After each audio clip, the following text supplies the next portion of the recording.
അപ്പോൾ എന്താണ് P M Shri എന്താണെന്ന് വെച്ചാൽ ഇപ്പോൾ ഇവർ പറയണത്, അതായത് UDF സർക്കാർ പറയണത് LDF സർക്കാർ അത് സൈൻ ചെയ്തു എന്നാണ് പറയുന്നത്. ഒരു തെളിവായിട്ടൊന്നുമില്ല. അതിന് LDF സർക്കാരിൻ്റെ സമയത്ത് അവർ ആ എഗ്രിമെൻ്റ്, അതായത് മെമ്മോറാണ്ടം ഓഫ് അണ്ടർസ്റ്റാൻഡിംഗ് എന്നുള്ള ആ ഒരു മെമ്മോറാണ്ടം ധാരണാപത്രം അത് മാത്രമേ LDF സർക്കാർ അന്ന് സൈൻ ചെയ്തിട്ടുള്ളൂ. പിന്നെ അത് ജനങ്ങൾ പ്രതിഷേധം അറിയിച്ചപ്പോൾ അന്ന് LDF സർക്കാർ അതിൽ നിന്ന് പിന്മാറിയതാണ്, അഗ്രിമെൻറ്റ് ക്ലോസ് ചെയ്തതാണ്. പക്ഷേ ഇന്ന് ഇത് നുണ പടച്ചുവിടുകയാണ് UDF സർക്കാർ. UDF സർക്കാരാണ് അതിൽ പിന്നെ വളച്ചൊടിച്ച് കാര്യങ്ങളൊക്കെ ഇപ്പോൾ മാറ്റിക്കൊണ്ടിരിക്കുന്നത്, UDF സർക്കാരും അതുപോലെ തന്നെ മുസ്ലിം ലീഗ്.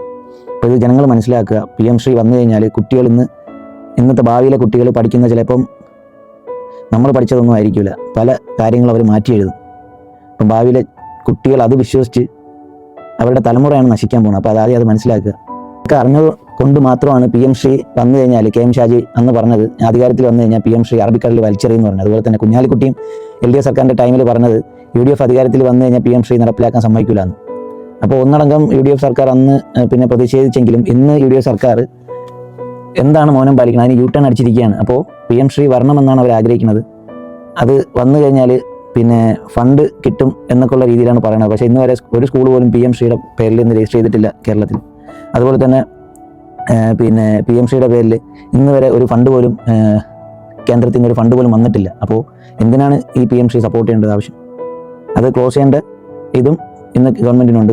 ഇതിനകത്ത് അത് ക്ലോസ് ചെയ്യാൻ ഉള്ള എഗ്രിമെൻറ്റും കൊടുത്തിട്ടുണ്ട്. അപ്പോൾ അത് മിക്കവാറും ഇവർ U-ടേൺ അടിച്ച അവസ്ഥയിലാണ് ഇപ്പോൾ പൊയ്ക്കൊണ്ടിരിക്കുന്ന കാര്യങ്ങൾ.